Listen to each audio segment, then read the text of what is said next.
A lot of this isn't going to make sense to you, and I'm sorry about that. I'm just going to start at the beginning, with the house.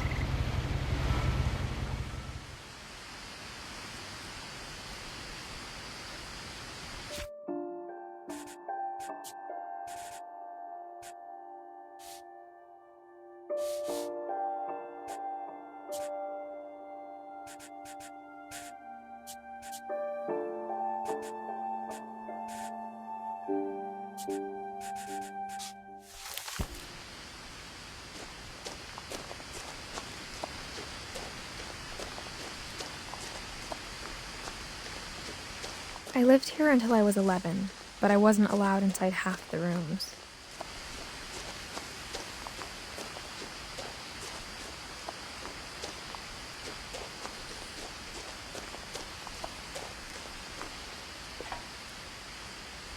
Inside the mailbox were bills from 7 years ago, marked urgent, open immediately. I hadn't been back since my brother Lewis's funeral.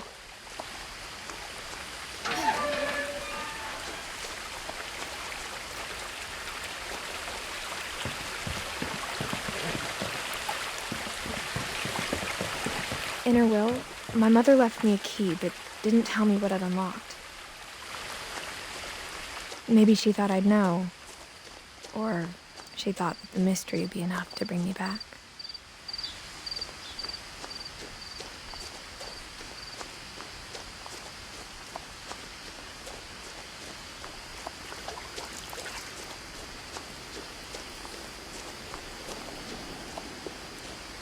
The truth is, even after I inherited the house, I never thought I'd come back to it. But now I had questions about my family that only the house knew the answers to. The woods around the house have always been uncomfortably silent, as if they're about to say something but never do.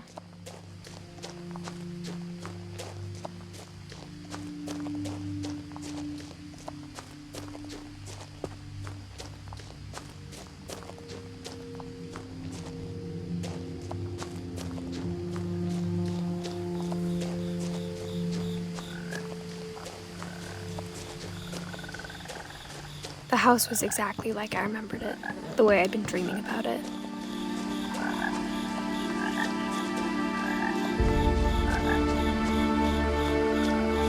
As a child, the house made me uncomfortable in a way I couldn't put into words.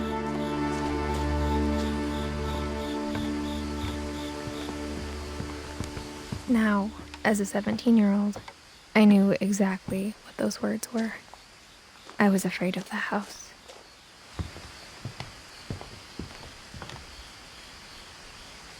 I hoped the key might unlock the front door. It didn't.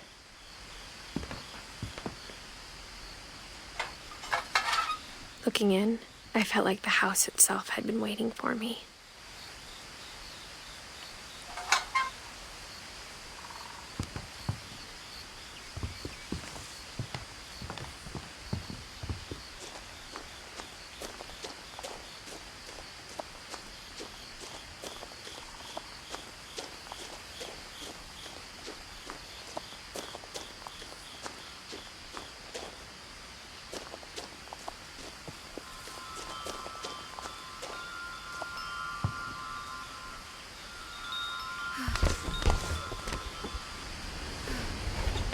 Crawling through the doggy door used to be a lot easier when I was 11.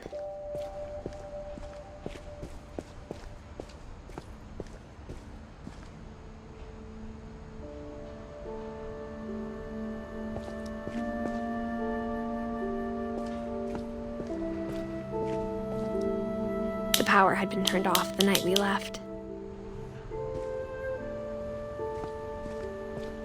For the first time in years, I felt like I was home.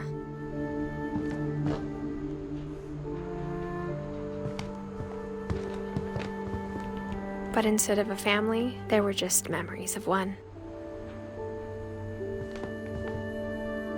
Like how after Lewis started working at the cannery, we all got sick of eating salmon, except our cat, Molly.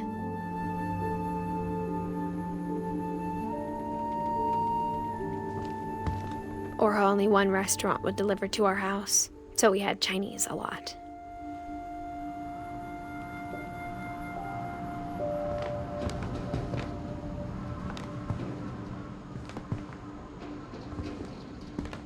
Nothing in the house looked abnormal. There was just too much of it, like a smile with too many teeth.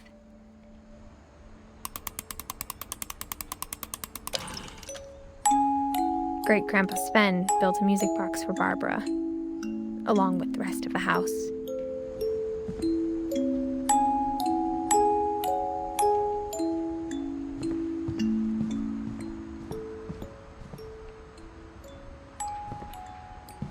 My mom wasn't much of an optimist, but she never stopped believing that my brother Milton was alive. A lot of things got left behind in the whirlwind of that last night.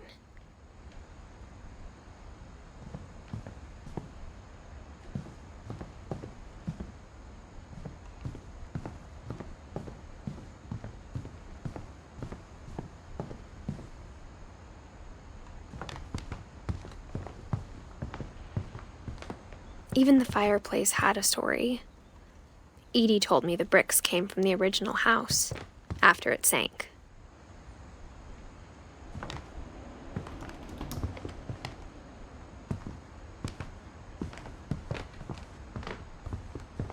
The table was still a wreck from the night we left. It was like a bomb had gone off, killing everyone but sparing the furniture. My mom was the only one of us who could imagine Great-Grandma Edie living in a nursing home.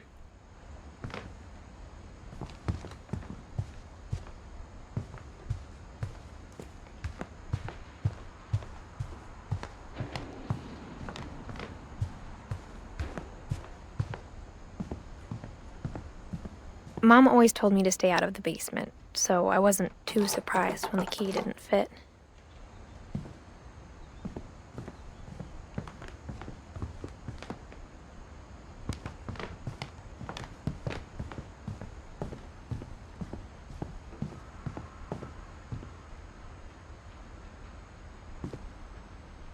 After Milton disappeared, Mom sealed up all the bedrooms. Then Edie retaliated and drilled peepholes.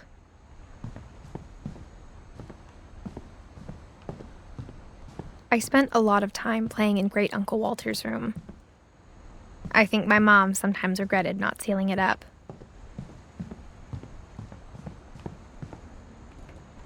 Lewis told me there were secret passages, but I never believed him.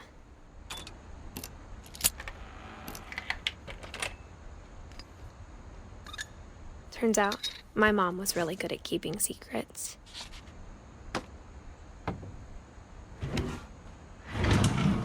Now it was time to find out what my mom had been afraid of.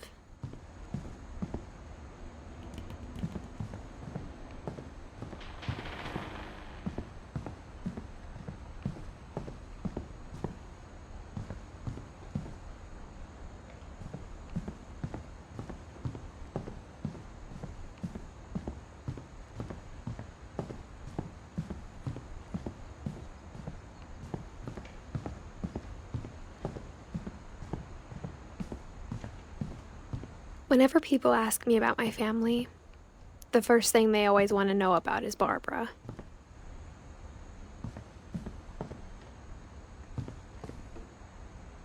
Mom must have locked the third floor stairs on the night we left.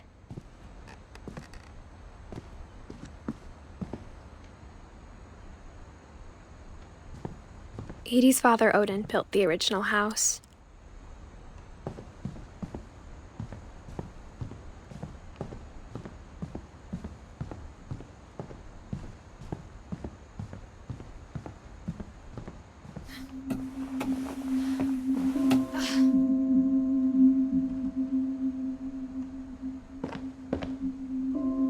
From the paintings on the wall, it was clear my brother Milton had been here before me.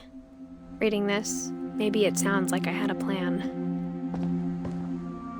But I had no idea what was behind that door.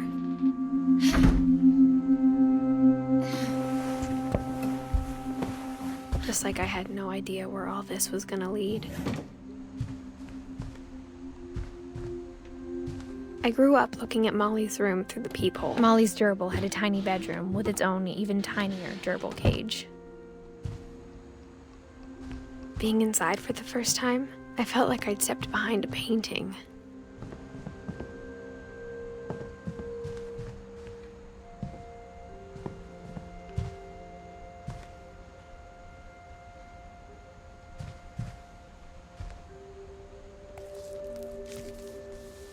December 13th, 1947.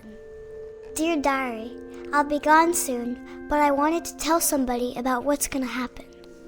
It started when Mom sent me to bed without dinner. I woke up and I was starving, so I looked around for something to eat. The gerbil food was dry, but I didn't mind it.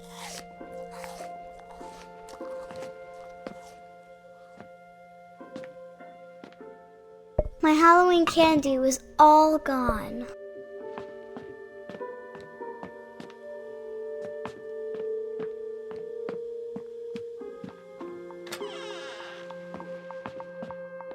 I kept eating and eating.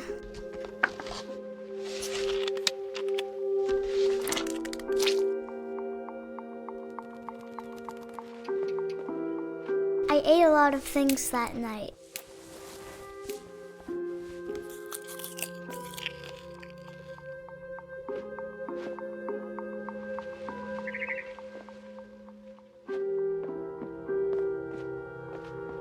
Then I heard chirping outside my window. It was a barn swallow going back to her nest. I reached out for her.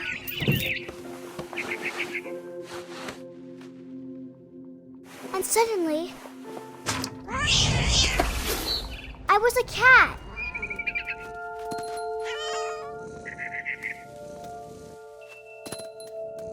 I tried to be quiet, but the bird was really scared.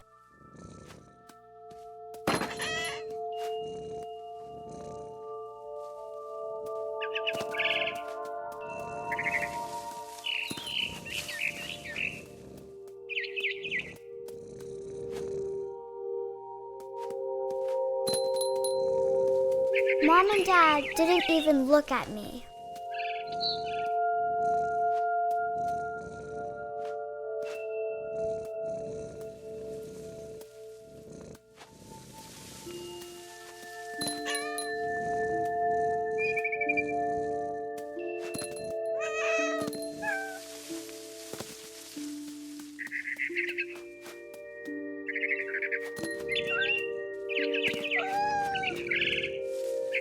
I jumped and I almost got her.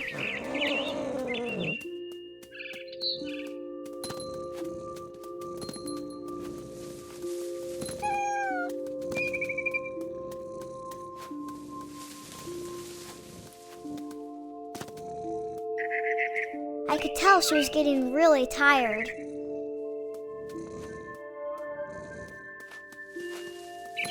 Now I was up in the big tree. I promised Dad I wouldn't climb it anymore. All I cared about was eating that mama bird. I gobbled her up. And suddenly, I was an owl. First, all I heard was the wind. Then I heard little teeth nibbling in the grass.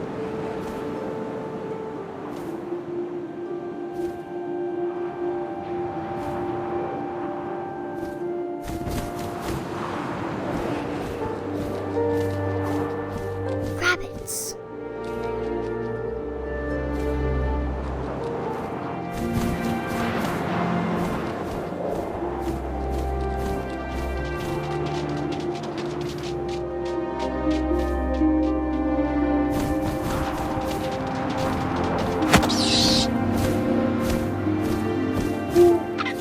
I imagined his face looking up and seeing mine through my talons. I swallowed him up, and I didn't chew one bit. Then I flew off to find something bigger.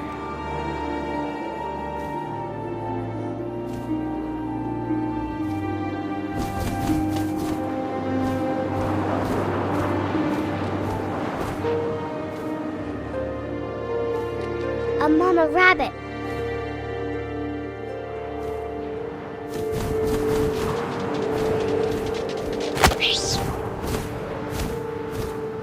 She was almost too big to carry. I started choking, but I couldn't stop eating. And suddenly, I was a shark.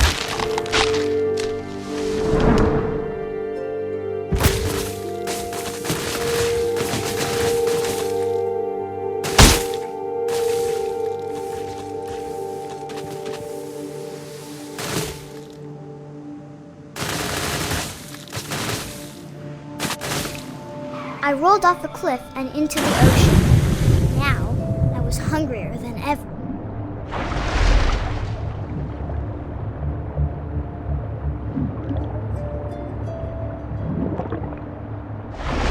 I wanted fat, juicy seals.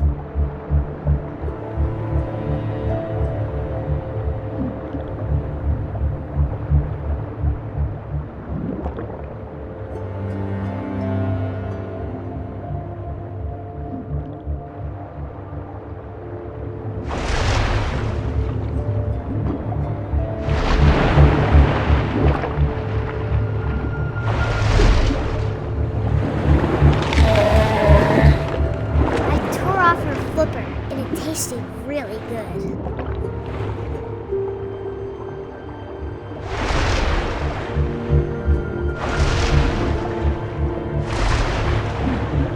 I grabbed on tight. When I was so hungry, I jumped out of the water. When I opened my eyes, everything had changed.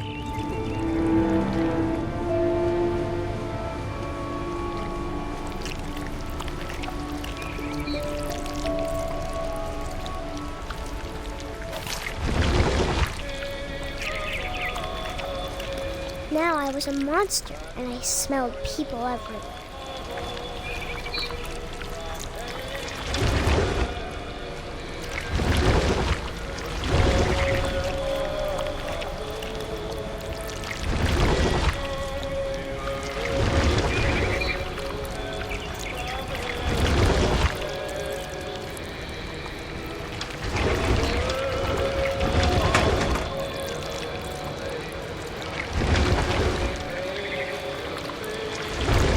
I was big, but I moved real quiet.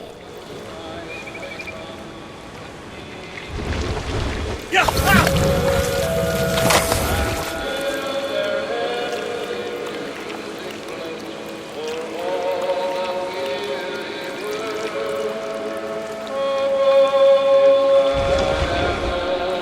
I wanted to stop, but also I didn't.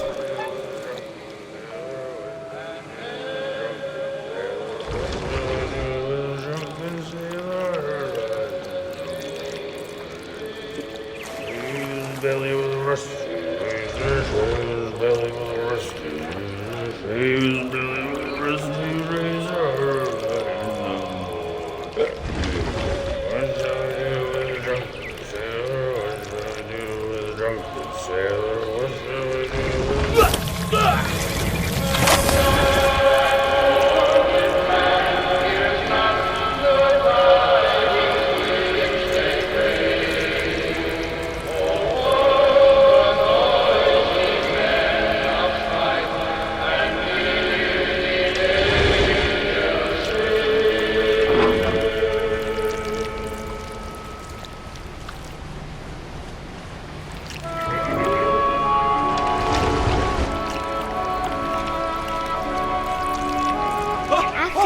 Passenger, I was still hungry. And across the water, I smelled something new. Something I had to have, so I swam towards it.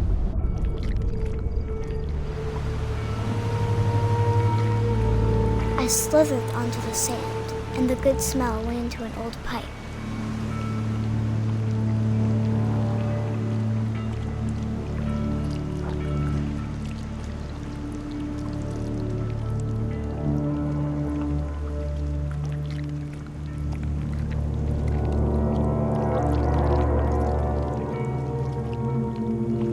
I got closer and closer.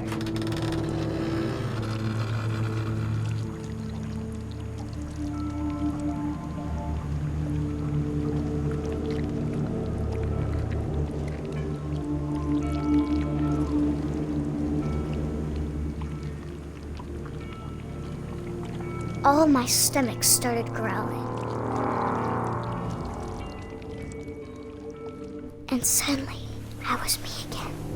I held my breath for a long time, but I couldn't hear anything. I think it's waiting for me to fall asleep. But it's not going to wait much longer. It needs to feed, and we both know I will be delicious.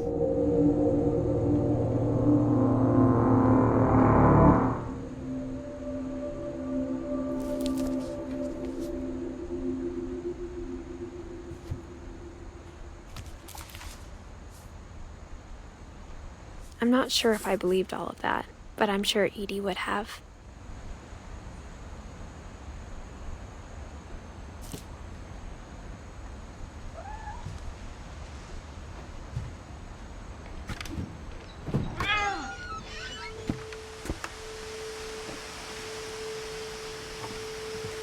This will be obvious later, but my mom never told me any of these stories.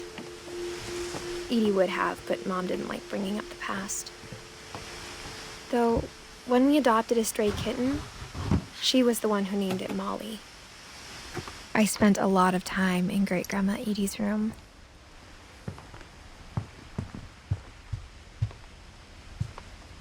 Louis died a week before we left, but Edie had already started to memorialize him.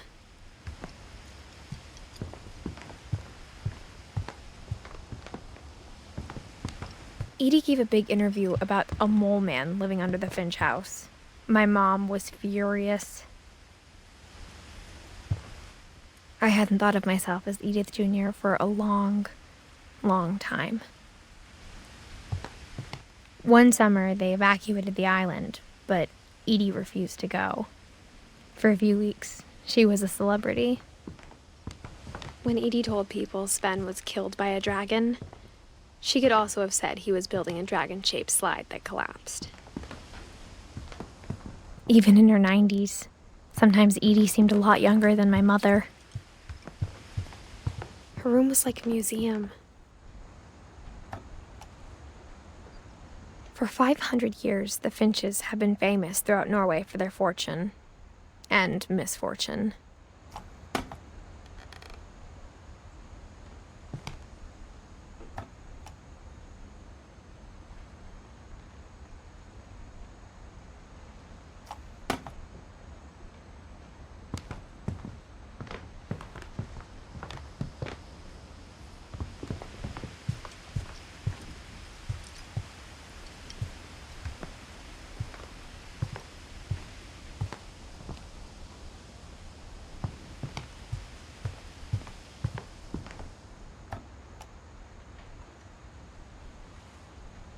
Odin Finch buries the latest victims of the family curse, his wife Ingeborg and their newborn son, Johann. On January 7th, 1937, he set sail with his family and his house, hoping to leave the curse behind. But 40-foot waves off the coast of Washington send the house and Odin to the bottom of the sea. Odin's daughter Edie, with husband Sven and baby Molly, step ashore on their new home, Orcas Island. Odin Finch is the first to be buried in the new family cemetery. His daughter Edie is already dreaming of a new Finch house.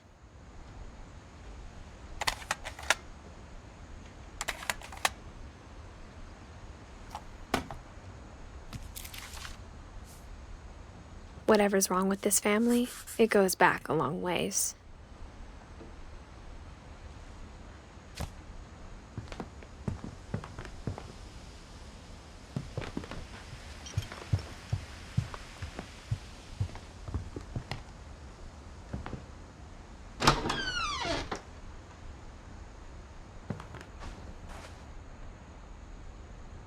The only trace Grandpa Sam's first wife Kay left on the house was the pink bathroom.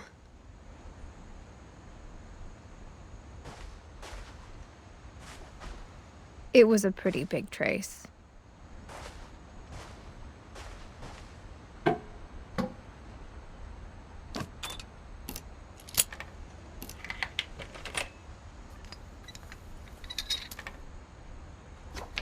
There's a secret in this bathroom. It's in the last place you would look. It isn't in the cupboard. It's hidden in this book.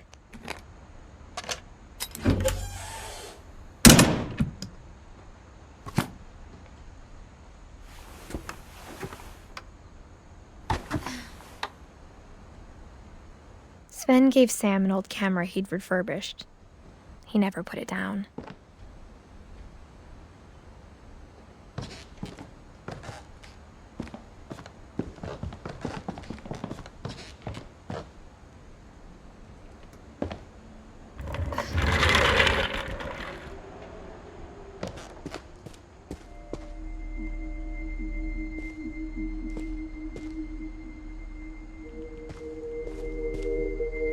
I knew Grandpa Sam had a twin.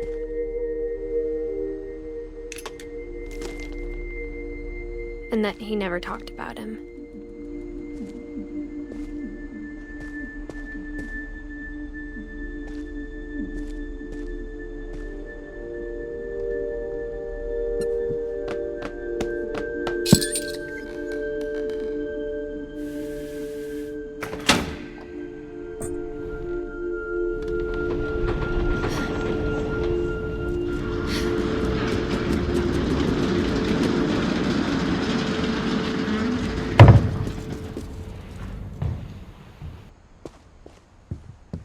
The passages were a pretty tight fit.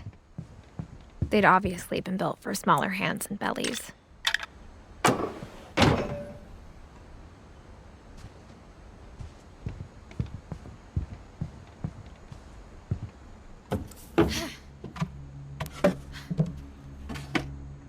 Growing up, I always thought of Barbara as a child star.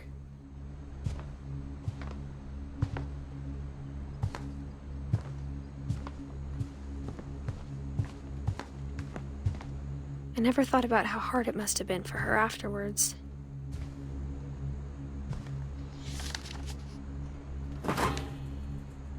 Of all the stories people wrote about Barbara's death, I'm surprised Edie saved this one.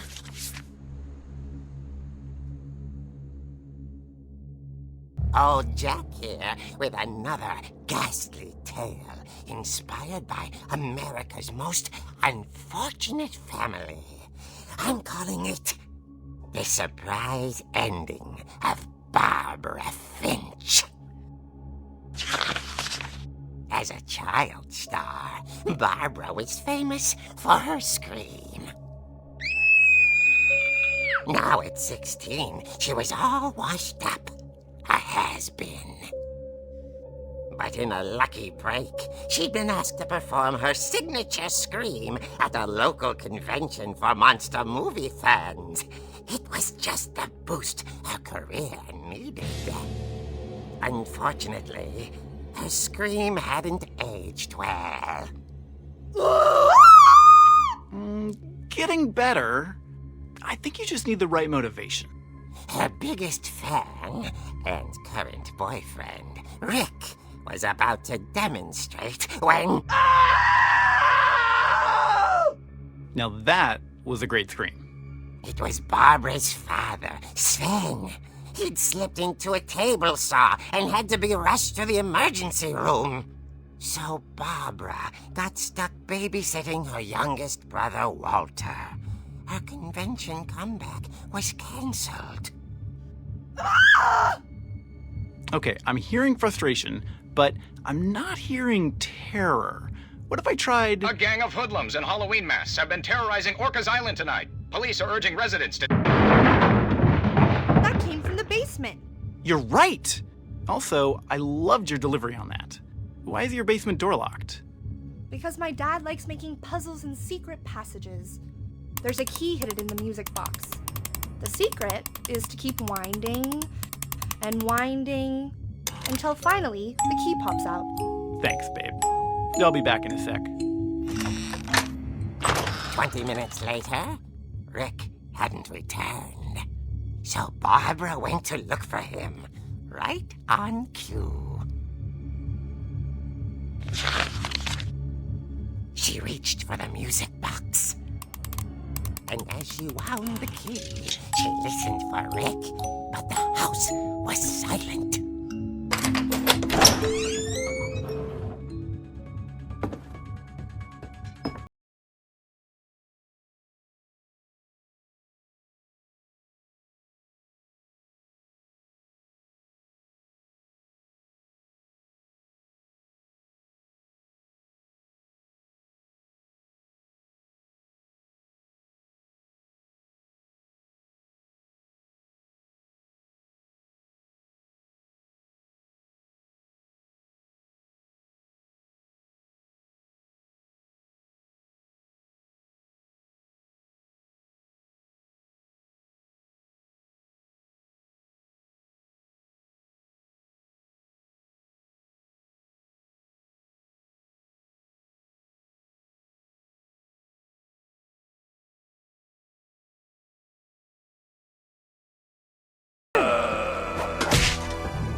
Rick? Barb, relax. I was just trying to scare you to help you find your scream. Well, I'm not scared, Rick. I'm furious. Then act furious. All I'm getting from you now is that you're hurt and confused and She threw him out, but she kept a little something to remember him by. Barb, have you seen my other crutch? And she was still holding it when she fell asleep watching the late picture show. Hours later... Barbara! Walter, what's going on up there? Ah! Okay, I'm coming up, but if this is a trick, you're dead, Walter.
was coming from inside the house.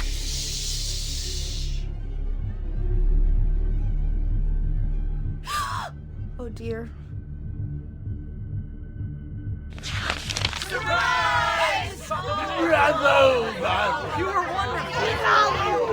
monsters had come to surprise her.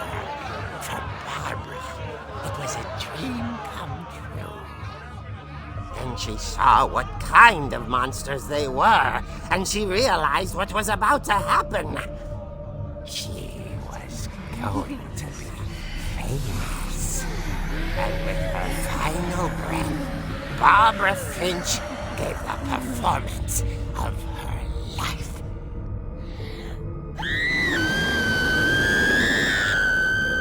I wasn't there myself, but I hear Barbara was magnificent. Poor girl. She had a taste for stardom. But unfortunately, so did her fans. Of course, the police blamed it all on poor Rick, who disappeared the same night. And little Walter? Hiding under his bed the whole time. He took it all pretty hard, but that's another story. As for Barbara, tucked inside the music box is all they ever found of her. Her ear. Now that's what I call a real eerie tale.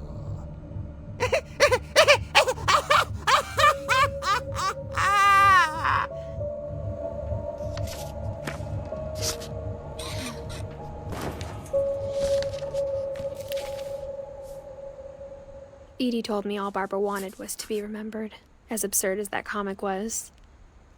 Maybe what Edie saw was a happy ending.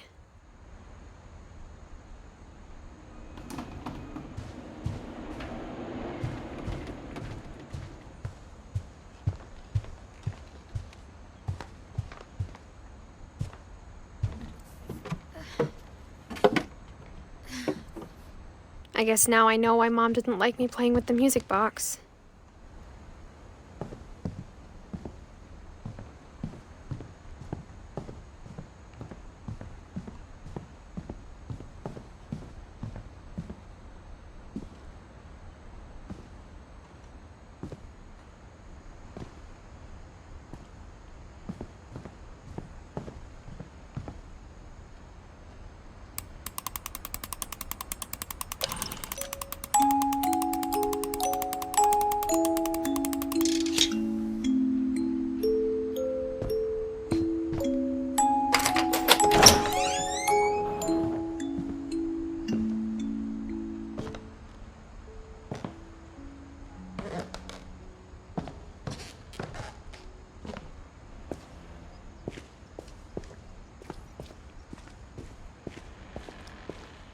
Mom said the basement was off limits, unless I wanted another tetanus shot.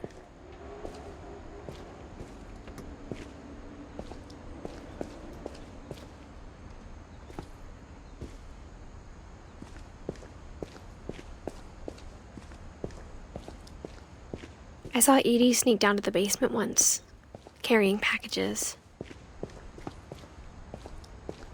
I thought maybe she was hiding presents.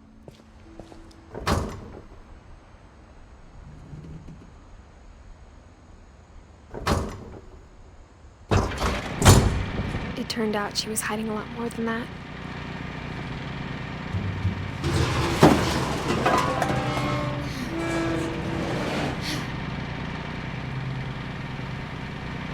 I remember asking Mom once about where Walter had gone. She said after Barbara died, he got as far away as he could. If there's a pattern in all these stories, I think it's that none of us has gotten very far.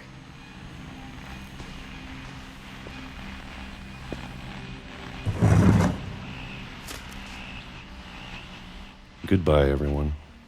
I can't believe I've been down here for 30 years.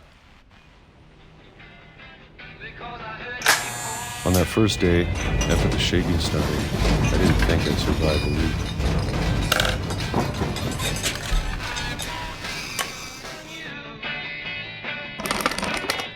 But after a few days, I settled into a routine.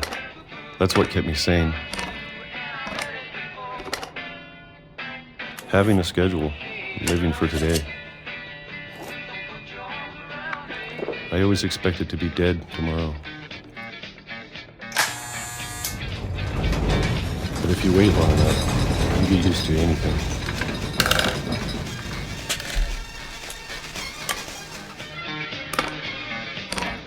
Even a monster on the other side of the door starts to feel normal.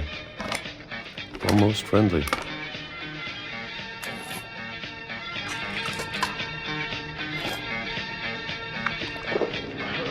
And then one day, everything just stopped. Whatever that thing was, it was gone. Maybe it got tired of waiting. Or maybe I just got tired of being afraid.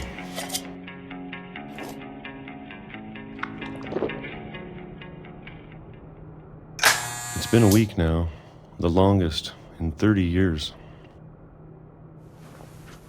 I'm done waiting. I have to leave while I still can.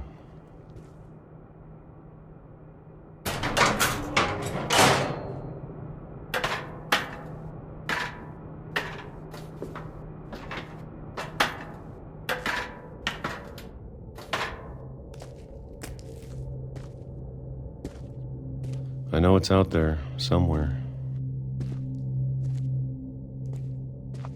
Whatever killed Barbara and Molly and Calvin. Maybe this is all a mistake. But I need to stop living the same day. Even if it kills me.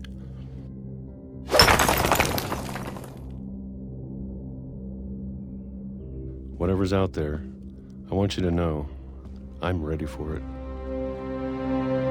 I'm going to appreciate all of it, especially the food. I don't mind if I only have a year left, or a month, or a single week.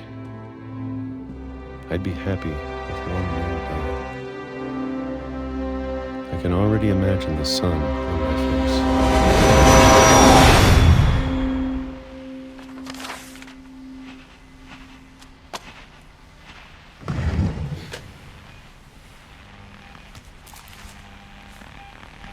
Walter died when I was 6. I can't believe my mom never told me he was down here. I'm sure my mom was trying to protect me.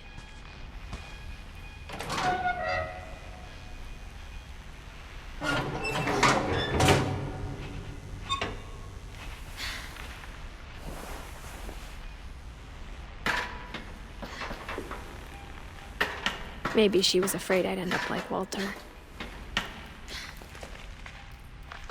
But if she never told me about an uncle under the house, I can only imagine what else she was hiding. I don't want to make the same mistakes she made, trying to bury something that's still alive.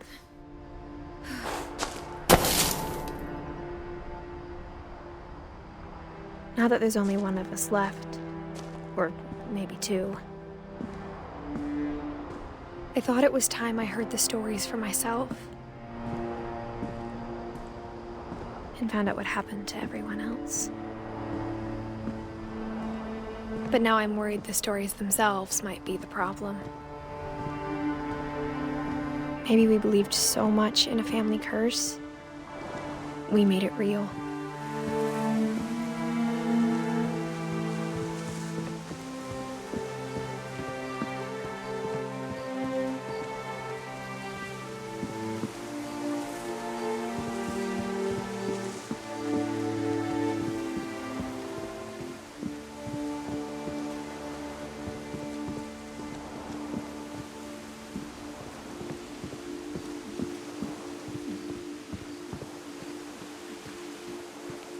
I don't know if I should even be writing this.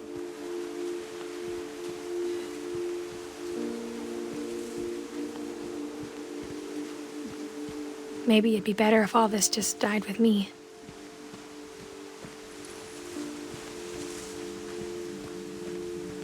But I thought you should know about your family.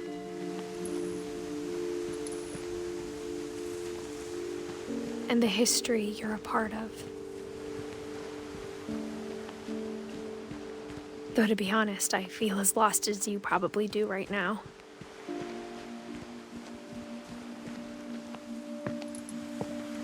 I think the people in these stories believed them, for what that's worth.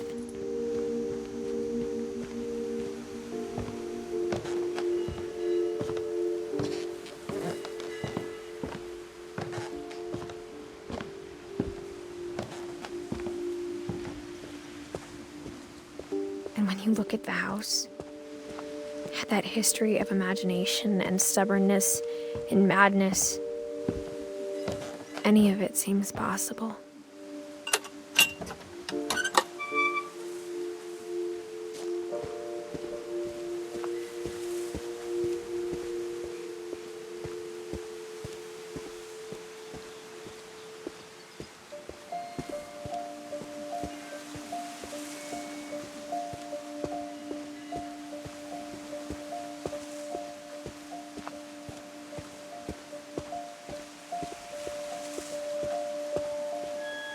I think we've been surrounded by death for so long, we've just gotten used to it. What kind of family finishes building a cemetery before starting the house?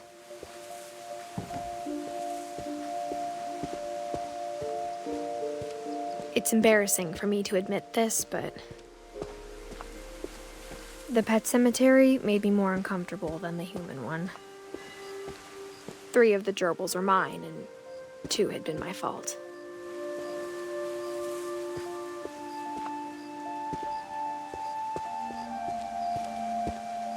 Sven built the house, but it was Edie who designed the cemetery.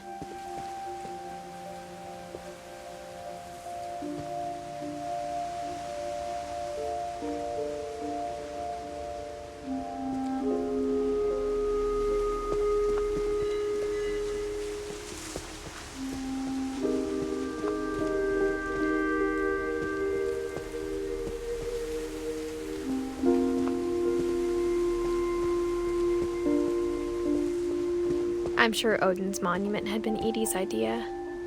My mom was always trying to move on, but for Edie, the past never went away. She could see it poking out of the water at low tide.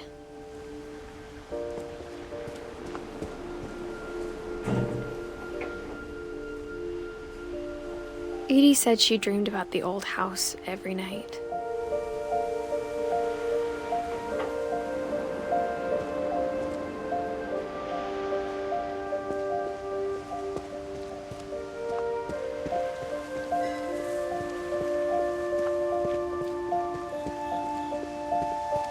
Edie's side was always easier for me to understand. But the older I get, the more I can see where my mom was coming from. Her dad had been pretty strict, but it wasn't enough to save her brothers. She was just trying to do better.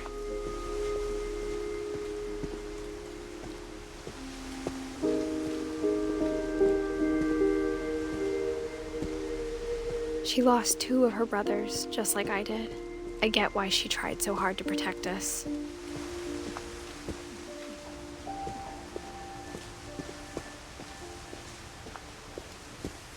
There's so many things I wish I could ask my mom now. Part of me thinks this is what she wanted all along. For me to come back someday and find everything out for myself.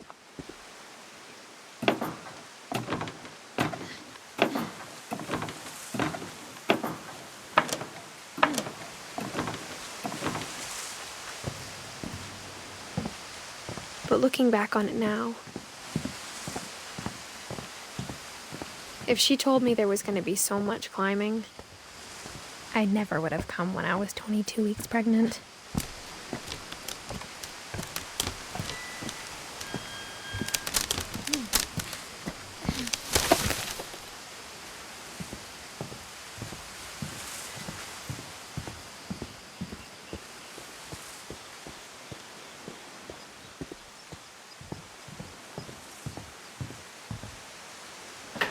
I never met Grandpa Sam, but I think he and my mom had a lot in common.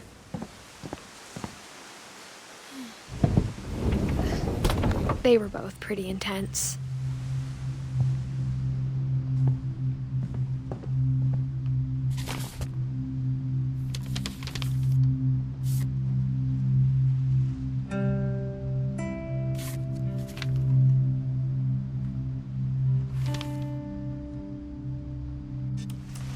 Dawn, I promise, you'll never forget this weekend.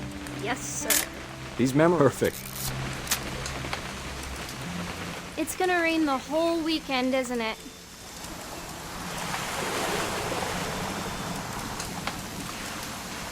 I will never forget this weekend, Dad. That's the spirit. Okay, got it. I'm gonna take some pictures, okay? Just be careful. That camera's older than you are.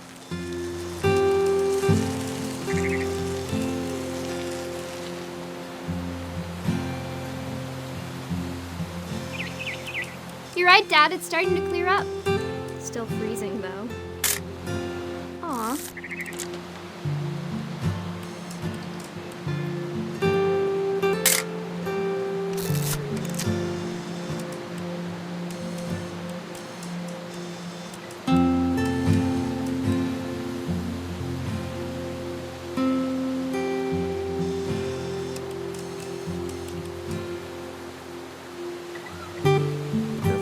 Not have drunk all that coffee. Hold still while I take a picture of you. I definitely won't be moving. Are you done yet? Does it sound like I'm done? Hey! That's a keeper. I'm just saying, I'm not always gonna be here, Dawn. You'll need to remember this stuff, if you want to survive. I'll be fine, Dad. You know who else thought he was gonna be fine? Some guy who died. Dawn, I'm being serious. I know, Dad. You're always serious. Doesn't being out here make you want to chill out? Well, to tell you the truth, I haven't been out here in 20 years.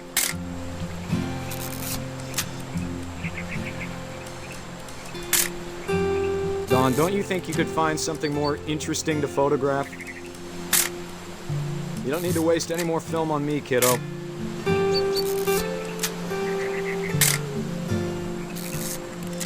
Last time I was with my brother Calvin. Man, that was a great trip. Your grandpa Sven taught us how to fish, how to build a fire. We found an old logging trail. There were deer everywhere. I bet if I could remember where that trail was, we'd spot a buck for you in no time. Give me a minute to check the map.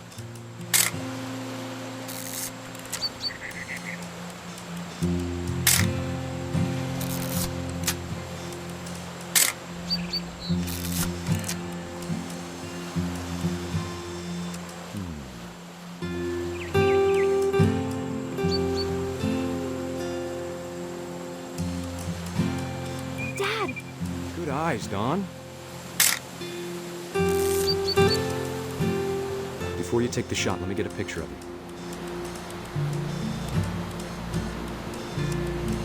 Dad, I... Just wait. Let me get behind you. Do I have to do this? Dawn, you don't have to do anything. But if you want to survive... Great shot, Dawn!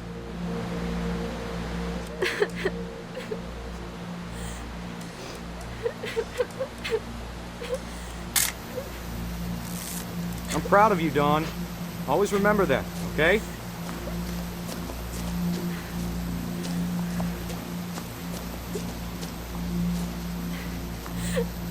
Dad, it's twitching. I think That's it's totally so- normal, Dawn. Just focus on the camera. Try not to think about... Dad!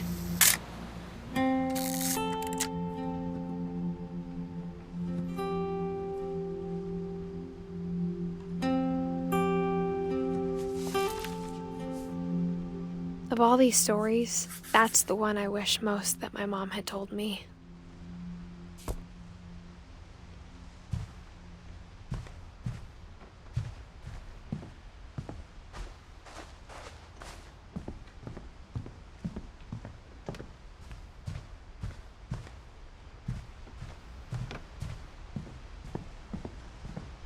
Instead of hiding from death, Sam seemed to go out of his way to meet it.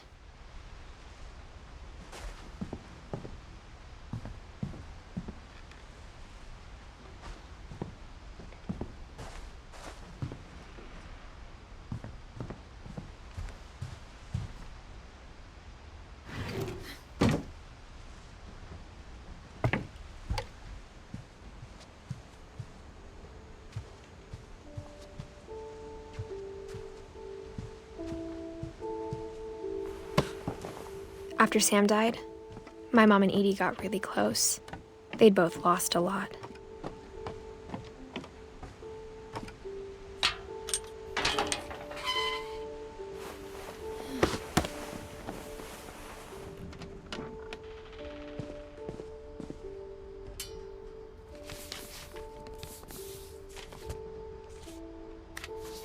Dear Kay, do you remember the way Gregory used to laugh when he thought he was alone? Like something funny was happening, but only he could see it.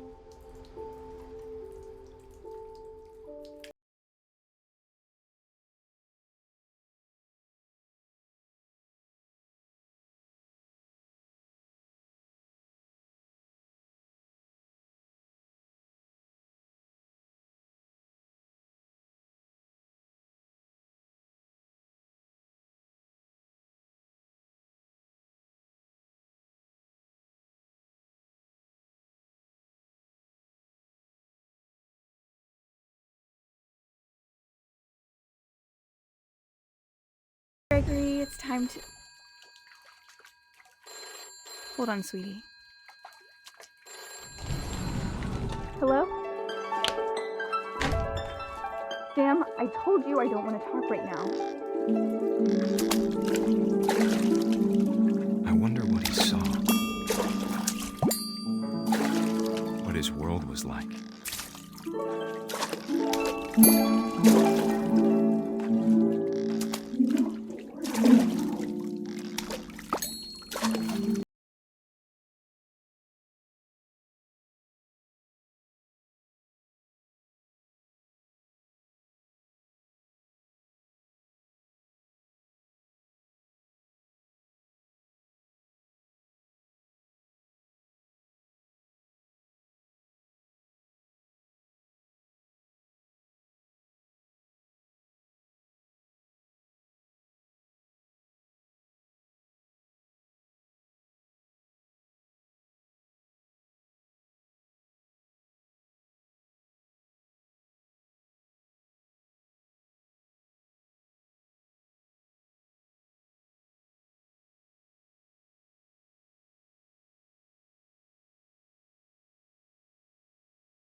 I know you did everything you could.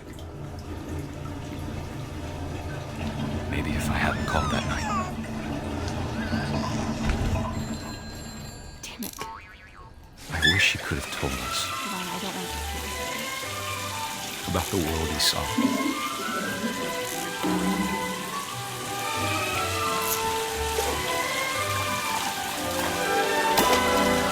There's so much I don't understand.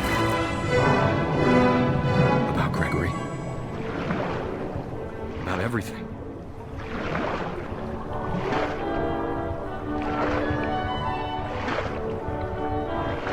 But I know what happened wasn't your fault.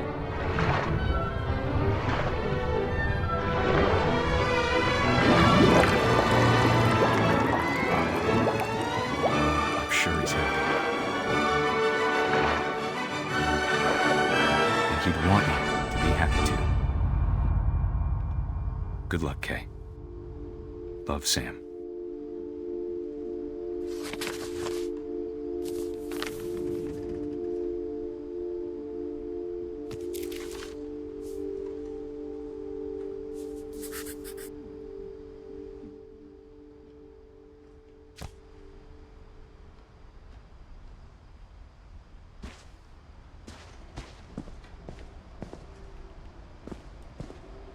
I can't imagine my mom ever writing poetry, and yet...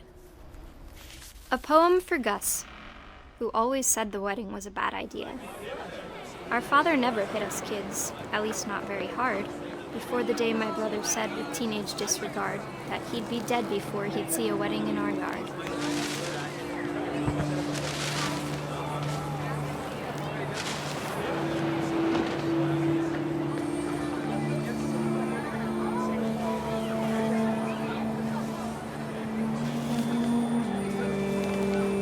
Father made him come, of course, but Gus stood far apart, just flew his kite and bottled up the storm inside his heart.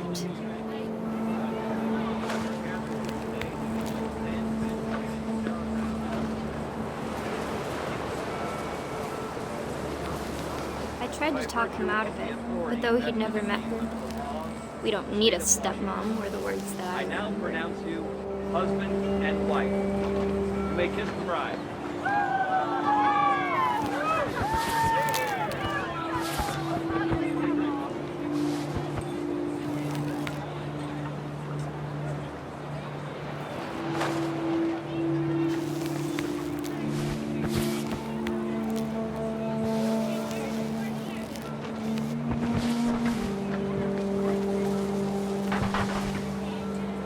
When the time for photos came, Dad ordered him to come here. But Gus declined, and as a sign held up his middle finger.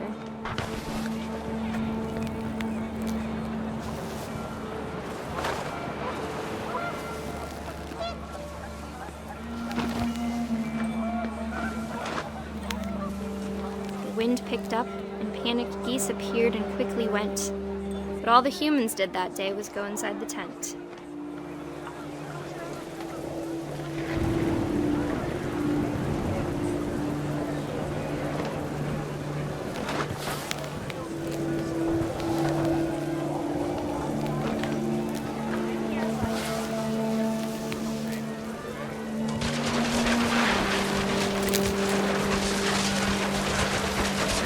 Rain came down in buckets then, but no one seemed afraid that nature might destroy the tent our dad had crudely made.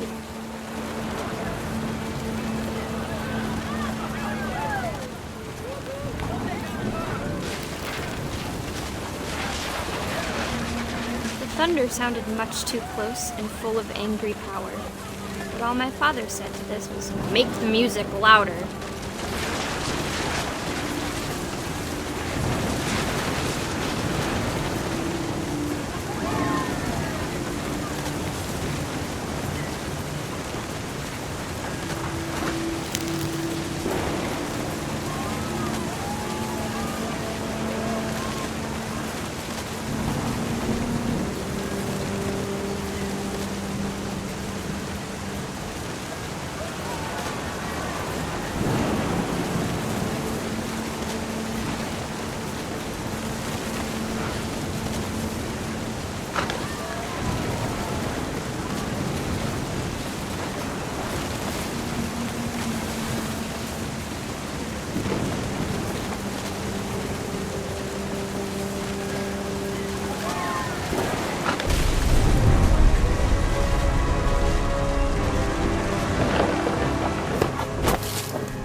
I wish that I could truly say I thought about you on that day. Out there on the beach alone, just you, the wind, the sea, and foam. But I didn't, until we found you.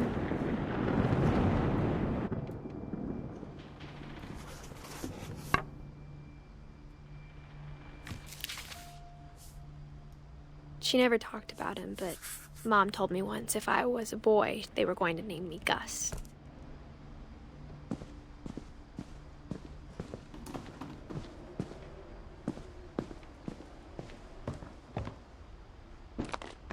My mom moved up to the loft after her brothers died.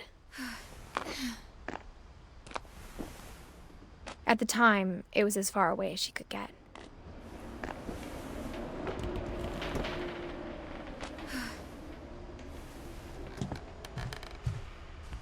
She spent a summer building houses in Calcutta, where she met my dad, Sanjay.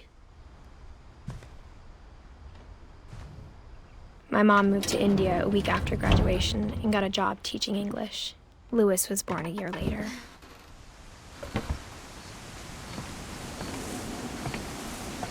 When my dad died, I don't think Mom knew where else to go. I'm sure Edie was happy to have her back. And to see kids in the house again. The house had to get a little bigger, but Edie was used to that. And for a while, things were good. Almost normal, but it didn't last.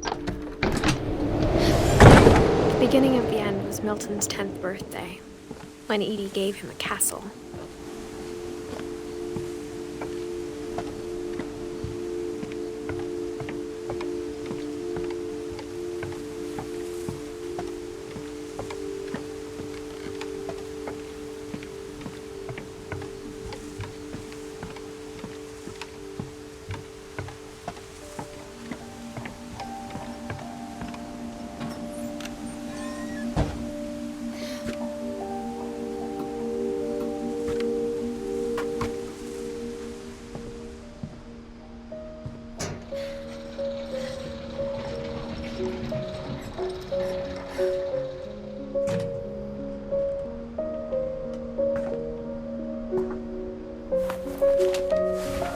Odin Finch in The Magic Paintbrush.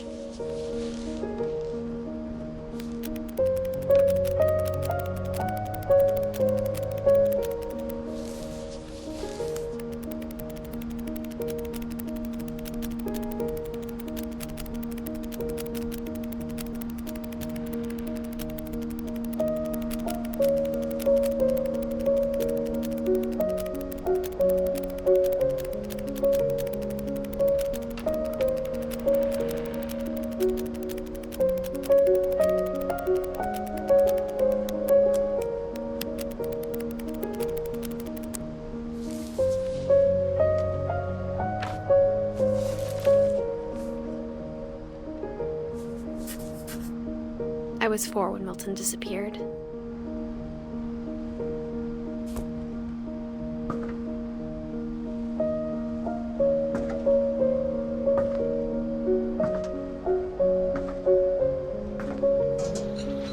Mom spent months searching for my brother. Then she sealed the doors.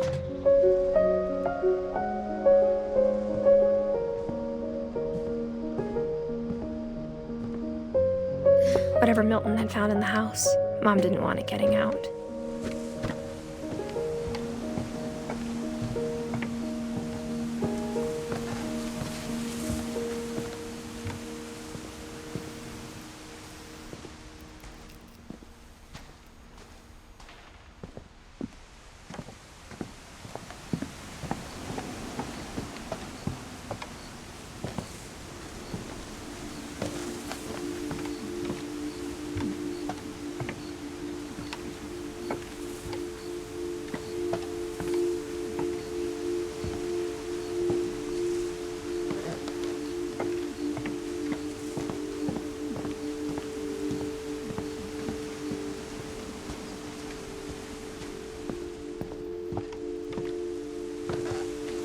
Mom definitely blamed Edie, but I think Louis blamed himself.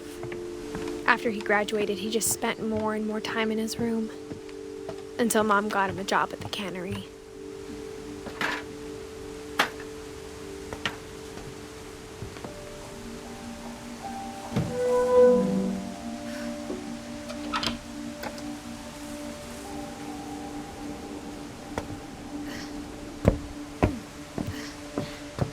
Louis's room smelled very, very familiar. That part of him lived on.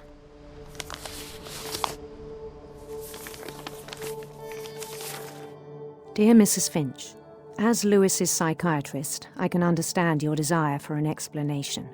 As I see it, the trouble began in January, shortly after we convinced your son to seek treatment for substance abuse. Newly sober, I believe Lewis first noticed the monotony of his daily life.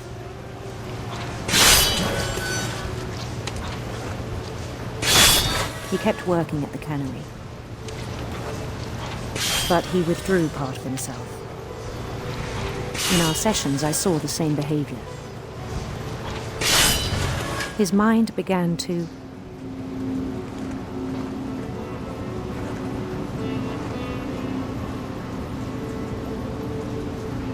wander.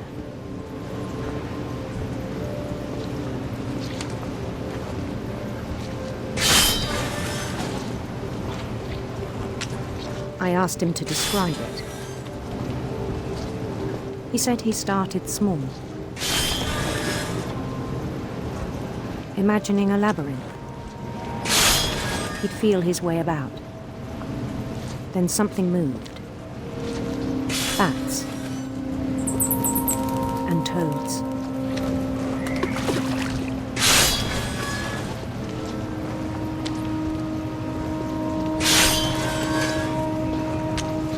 And things that had not names. He knew it was all in his head. But he took it very seriously. I had hoped he'd find himself.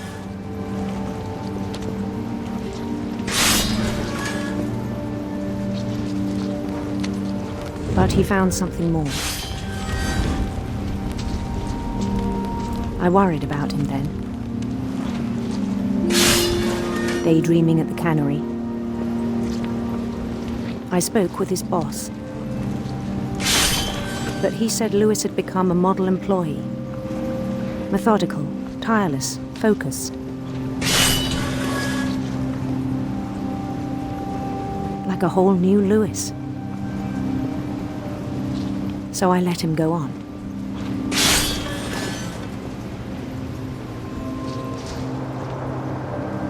I even encouraged him. It seemed very promising at first.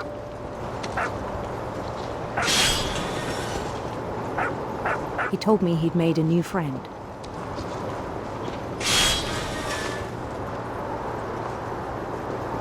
On the edge of a city he named Lewis Topia.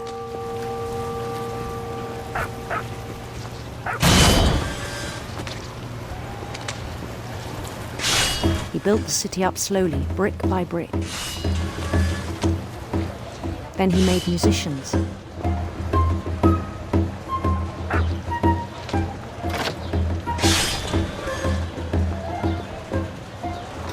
And songs for them to play. He talked about starting a band. And he was always humming something. Every day his imagination grew stronger.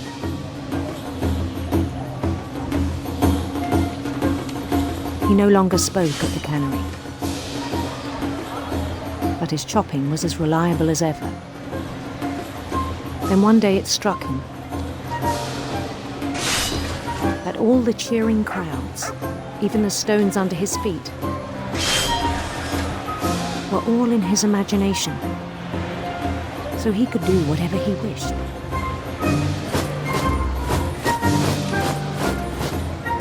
He held an election for mayor. And he won. They begged him to stay, but his mind was already wandering. It became a game for him.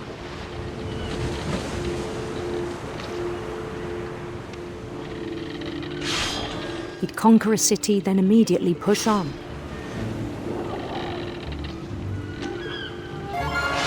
New Louisville.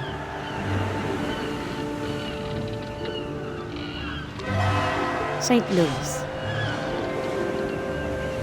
He started drifting away from our reality.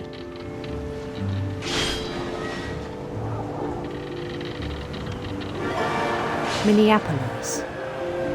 Until one day he forgot to go home from the cannery. Even as his mother pleaded with him, part of Louis kept sailing on.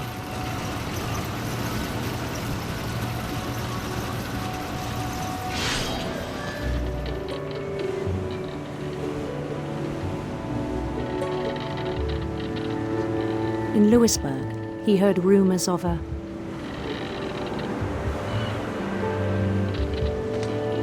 handsome queen.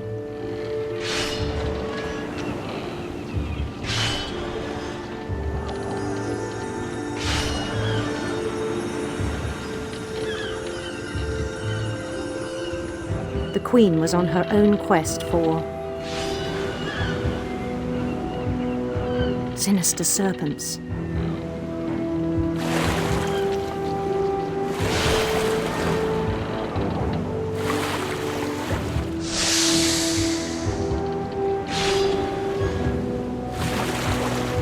He followed the sound of her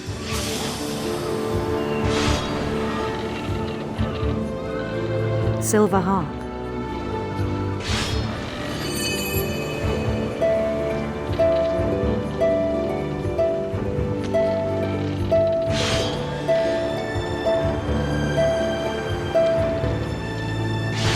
His chase led him to a golden palace east of the sun and west of the moon. Even then, his logic remained sound. He knew the world was all in his imagination.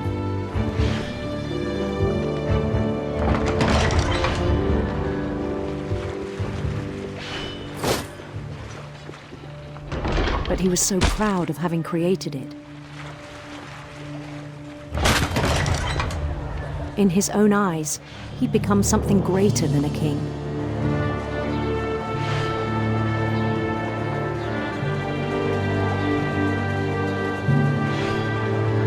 For someone who'd never known success in the real world, I think it was overwhelming. And then it struck him that the real Louis was not the one chopping salmon, but the one climbing the steps of a golden palace.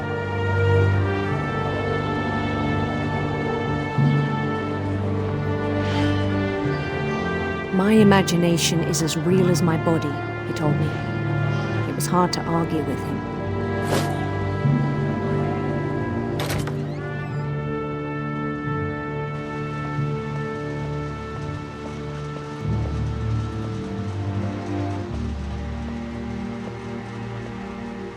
He began to forget the world we know.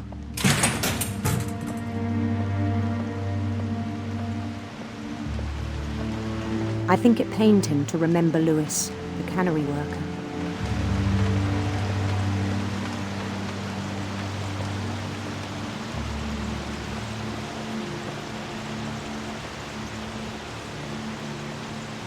He began to despise the man with a royal contempt.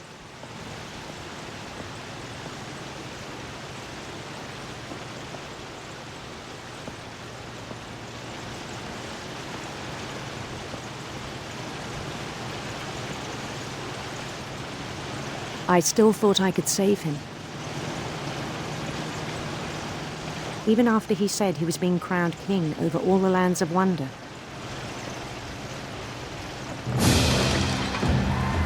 The palace would be packed with his companions.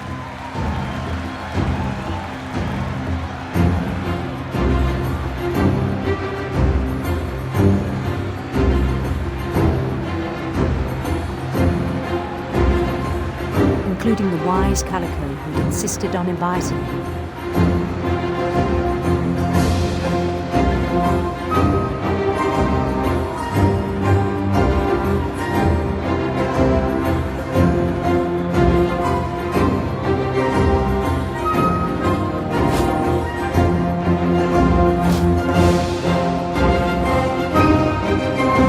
His queen waited, holding his crown.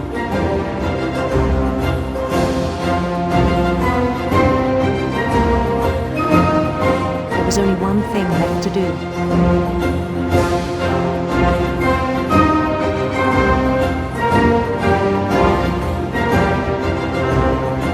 Bend down his head.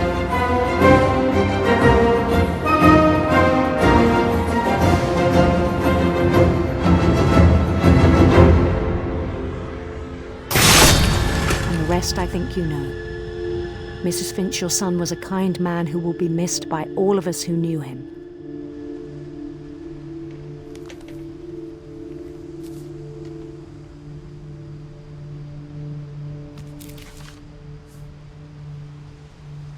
My brother was really cool. I wish you could have met him.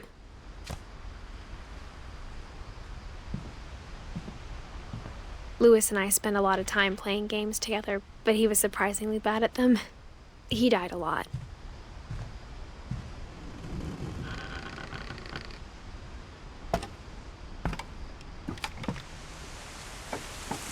On the way back from Louis's funeral, my mom told me to start packing. She waited until the day before we left to tell Edie. I'm not sure if she wanted to make it easier or harder.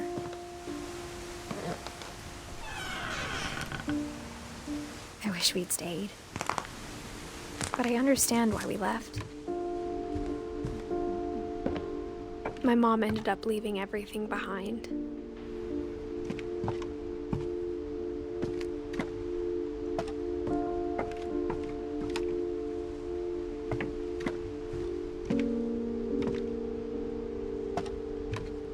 What happened that night had been coming for a long time. Maybe it should have come sooner.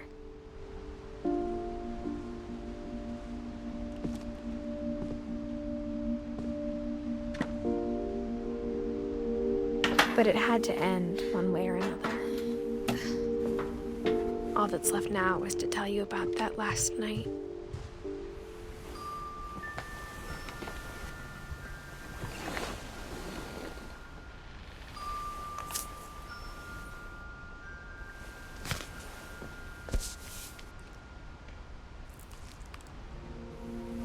That whole last day, Edie just watched us pack and didn't say a word.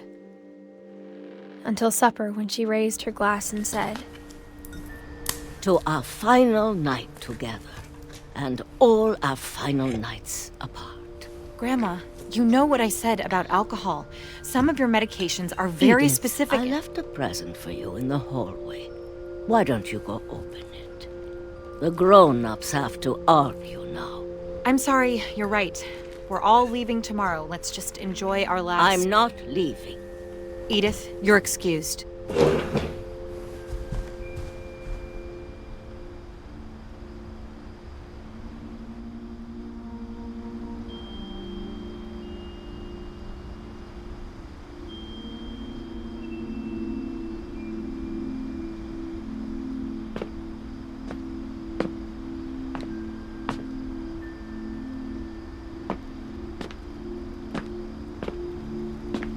The power had been shut off that morning, but Edie always had plenty of candles.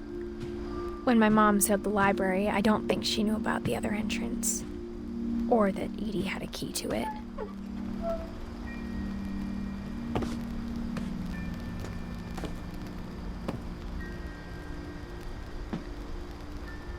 That thing you're afraid of isn't going to end when you leave the house. Edith has a right to know these stories. My children are dead because of your stories. I think it's best if Edith and I leave tonight. We'll have the nursing home send a van for you in the morning, okay? Dear Edith, there's so many stories I wish I could tell you, but there's only time for one. This is about what happened on the night you were born. That night, the tide went way, way out. It was the first and last time I ever saw the old house aground. There'd been an earthquake out in the middle of the ocean. They called it the lowest tide in 1,000 years. God, it smelled awful. You know, I've seen that house every day of my life.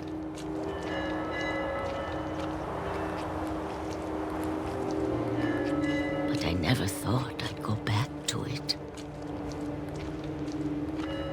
When the fog rolled in, I lost my way.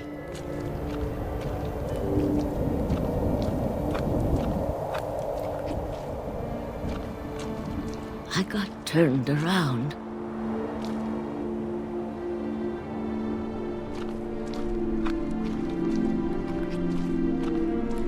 I started seeing things.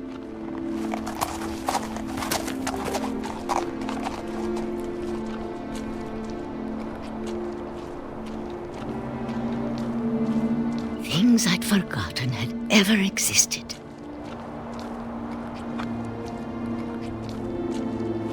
But when I saw them, they felt like old friends. That night, a lot of things came back to me. Or maybe I came back to them.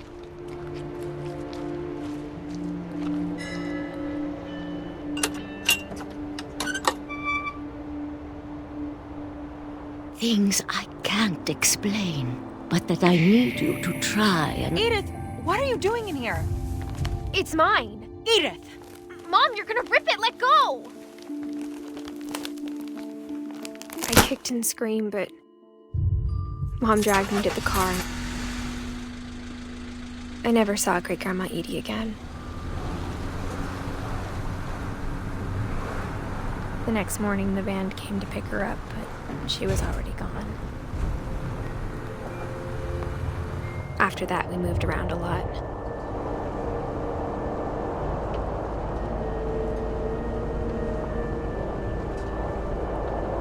We both tried to make the best of it.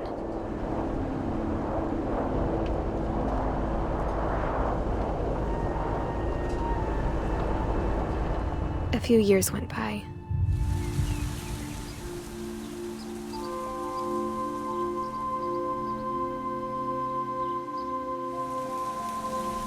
My mom didn't like to talk about it,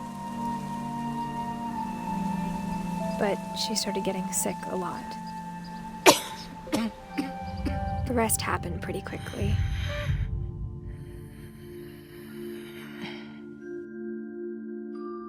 She got better for a while, and then she didn't. And then I was alone. The last Finch left alive.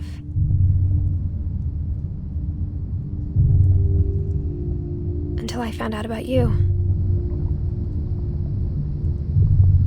I'm still not sure what to tell you about all this.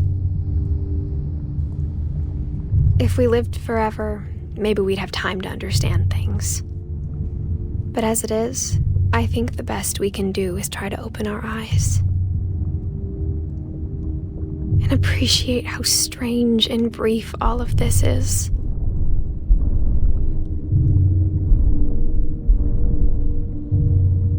This journal was supposed to be for you. But now I hope you'll never see it.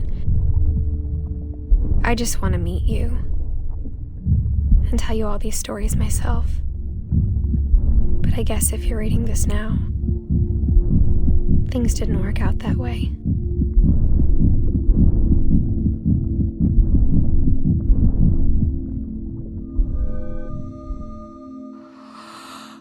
This is where your story begins. I'm sorry I won't be there to see it. It's a lot to ask, but I don't want you to be sad that I'm gone. I want you to be amazed that any of us ever had a chance to be here at all. Good luck.